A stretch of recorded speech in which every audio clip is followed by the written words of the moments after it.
ദൃശ്യശ്രാവ്യ മാധുര്യം പകർന്ന് പിഷാരിക്കൽക്കാവിൽ ഉത്സവം പെയ്തിറങ്ങി. ഭക്തസഞ്ചയം സാക്ഷ്യം വഹിച്ച പൂരമഹോത്സവ കാഴ്ചകളിലേക്ക്.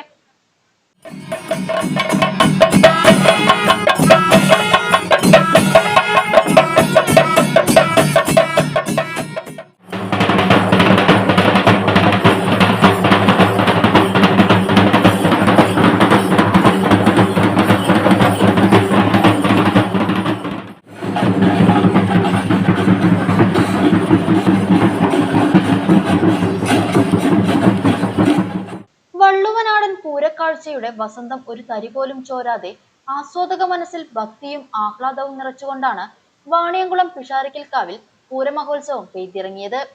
വേനൽ ചൂടിനെ വകവയ്ക്കാതെ ആയിരങ്ങൾ പൂരമഹോത്സവത്തിൽ പങ്കാളികളായി. പൂതൻതിറ, പൊറാട്ട്, പൂക്കാവടി, കന്യകാ നൃത്തം, പഞ്ചാരിമേളം, പാണ്ടിമേളം, ശിങ്കാരിമേളം എന്നിവയുടെ അകമ്പടിയോടെ എണ്ണം പറഞ്ഞ 8 കരിവീരന്മാർ ഭഗവതിയുടെ തിടമ്പേറ്റി വിവിധ ദേശങ്ങളുടെ എഴുന്നള്ളിപ്പ് കാവിൽ സംഗമിച്ച ശേഷം 100ഓളം കലാകാരന്മാർ അണിനിരന്ന പഞ്ചാരിമേളത്തിന്റെ അകമ്പടിയോടെ കൂട്ടിയെഴുന്നള്ളിപ്പ് നടന്നു. കൂട്ടിയെഴുന്നള്ളിപ്പിന് ശേഷം ആകാശത്ത് വർണ്ണവിസ്മയം തീർത്ത് കരിമരുന്ന് പ്രയോഗവും നടന്നു.